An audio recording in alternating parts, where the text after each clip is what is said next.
হঠাৎ কালকে মা হচ্ছে গিয়ে বাথরুমে স্লিপ কেটে পড়ে গিয়ে হাতে প্রচণ্ড লেগেছে। এখন মা কোনো কাজই করতে পারছে।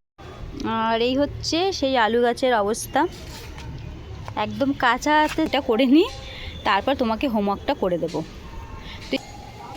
এই দেখো কি দারুণ আম গাছে মুকুল এসেছে।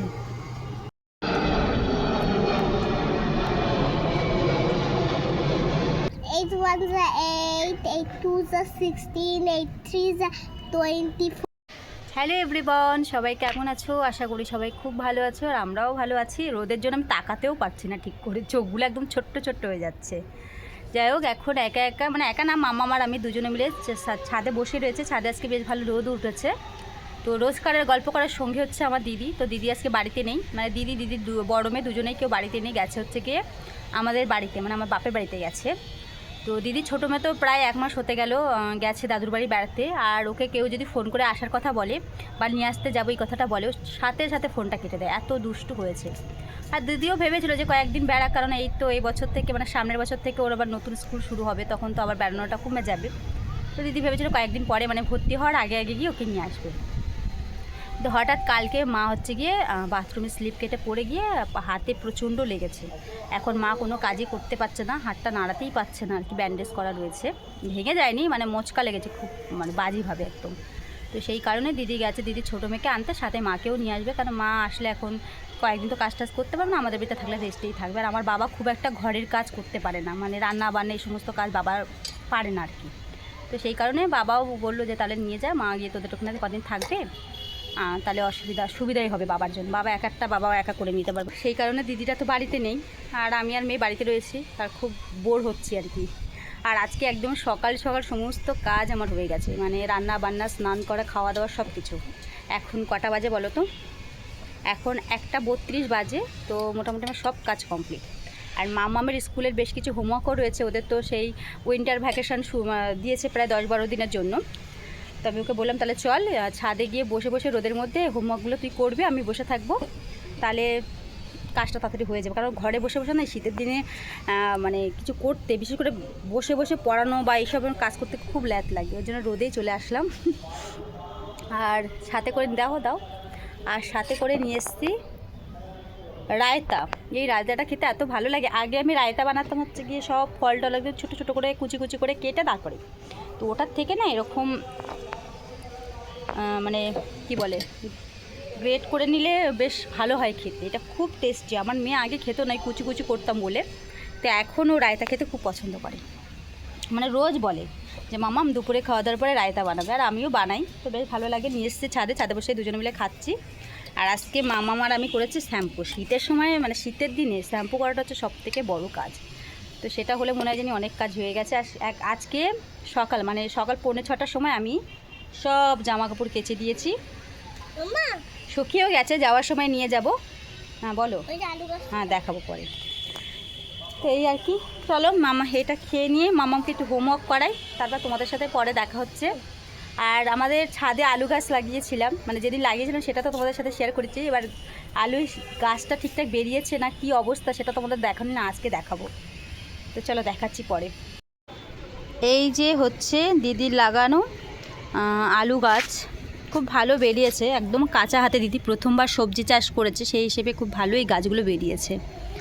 এবার আলু কীরকম কি হবে সেটা হচ্ছে বড় কথা, খুব বড় আলু হবে সেটা আশা করা যায় না, কারণ মাটি খুবই কম দিদির কাছে, আর মাটি ছিল না, আর প্রথমবার চাষ করেছে। তবে গাছগুলো কি বেশ ভালো বেরিয়েছে, মানে যেরকমই হোক না আমার খুব ভালো লাগছে গাছগুলো দেখতে।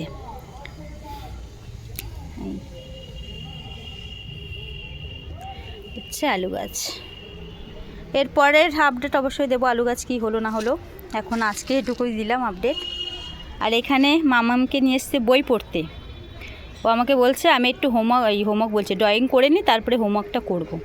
তো স্কুলের কপিতে যে হোমওয়ার্কগুলো দিয়েছিল সেগুলো আগেই করানো হয়ে গেছে, এখন আর কি ওর বাড়িতে যে কপি আর কি রাফ কপি রয়েছে, আমি যেটাতে আর কি কাজ করাই সেটাতেই করাবো আর কি, তাহলে রিভিশনটা ভালোভাবে হবে। আর ফেব্রুয়ারি মাসেই আবার ফাইনাল এক্সাম রয়েছে, তাড়াতাড়ি কর। চলো তোমাদেরকে একটা জিনিস দেখাই,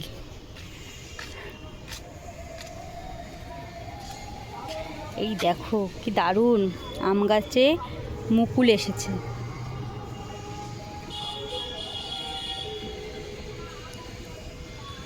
এই আম গাছটা যদিও আমাদের না, আমাদের বাড়ির পাশে একটা কারখানা রয়েছে, সেই কারখানার গাছে আর কি এরকম মুকুল এসছে, কিন্তু দেখতে বেশ ভালোই লাগছে। এই সময়টা বেশ ভালোই লাগে দেখতে, তাই না? এই কি ড্রয়িং করছিস? হ্যাঁ হ্যাঁ, এটা হলো মানে চাষিরা তো ফলন হয়, ফলন হয় বাবা, একদম কোথা দিয়ে শিখলি এত সুন্দর ফলন? কার থেকে শুনলি ফলন? আমি মনে আসে বুড়ি। এই যে আচ্ছা, চাষিরা ফলন হয়, চাষিরা ফলন হয়, ধান ফলন হয়। হ্যাঁ, আচ্ছা, খুব ভালো। রাস্তা, এটা পাহাড় আর এটা সূর্য। হ্যাঁ, আরে অনেক বালি ঢাললে যেরকম হয় ওই নোংরা। আচ্ছা আচ্ছা, আর এটা বাড়ি। আচ্ছা, ভালো ভালো, সুন্দর হয়েছে। আমার দিদি তো খুব দারুণ ড্রয়িং করে, তোমাদের দেখিয়েছি। তো আমার দিদি ওকে সবসময় বলে যে আমার কাছে আয় ড্রয়িং করবি, আমিও বলেছি গিয়ে বস, কিন্তু আমার দিদির সাথে এর বেশিক্ষণ বন্ডিং ভালো থাকে না, মানে 5-10 মিনিট থাকবে তারপর মারামারি শুরু হয়ে যাবে, মানে সাপ আর বেজির মতন। মানে টিচার হবে আমার দিদি তো দূরের কথা, মার খেয়ে ভূত হয়ে যায়, এরকম একটা অবস্থা। মামামের এই হচ্ছে স্কুলের কপি, আর এই হচ্ছে মামামের হ্যান্ড রাইটিং।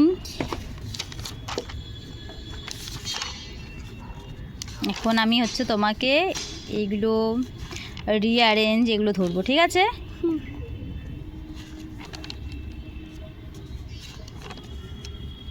এইগুলো আমি হ্যান্ড রাইটিং আর একটু সুন্দর হতে হবে, বুঝেছো? এটা আমি করেছি না। বলছে হ্যান্ড রাইটিং আর একটু সুন্দর হতে হবে।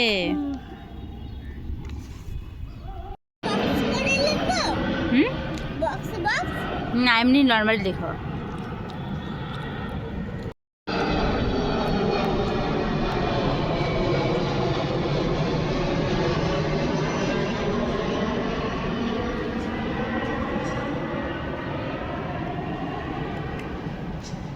আচ্ছা, এক টেবিল শোনাও আমাকে, কেমন মুখস্থ হয়েছে শোনাও। 8 1s are 8, 8 2s are 16, 8 3s are 24, 8 4s are 32, 8 5s are 40, 8 6s are 40, 8 7s are 56, 8 8s are 8 8s are দাঁড়াও, হ্যাঁ 64, 8 9 যা 72, 8 10 যা 80। ভালো হয়েছে, কিন্তু স্কুলে ম্যাম যখন জিজ্ঞাসা করবে আরও ফাস্ট বলতে হবে, আরও ভালো বলতে হবে, বুঝেছো? এত স্লো বললে ম্যাম কী করবে? অত সময় কি দেবে এক্সামের সময়? তোমাকে যদি একাকে 10 মিনিট সময় দিয়ে দেয়, তাহলে বাদ বাকিরা এক্সাম কখন দেবে? তাই আরও ফাস্ট বলতে হবে, মনে থাকবে? হ্যাঁ, আরও ভালো হতে হবে। মামামকে কিছুক্ষণ বই পড়ালাম, সাথে লিখিয়েছি। তো পড়তে পড়তে এখন বলছে মামাম নিচে চলো, ঠান্ডা লাগছে। দুজনের কেউ যেহেতু সোয়েটার পরে আসেনি, আর বেশ ঠান্ডা হাওয়াও ছিঁড়েছে, তো এই কারণে এখন চলে যাব নিচে। তো ভাবলাম যাওয়ার আগে জামা কাপড়গুলো নিয়ে যাই, খুব ভালো শুকিয়েও গেছে। এখন যদি না নিয়ে যাই, আর এখন তো ঘরে গিয়ে ঘুমিয়ে পড়বো, দেখা গেলো জামা কাপড় পুরো ঠান্ডা, মানে হাওয়ায় ঠান্ডা হয়ে যাবে। আর শীতের দিনে জামা কাপড় গরম গরম তুলে ভাঁজ করে রাখলে পরে পরতেও বেশ আরাম লাগে। যাই হোক, জামাগুলো নিয়ে নিচে যাই। আর আজকের ব্লগের গল্পটা তাহলে এখানে এন্ড করছে, আবার নতুন ব্লগে নতুন গল্প হবে। ততক্ষণ সবাই ভালো থেকো, সুস্থ থেকো, টাটা।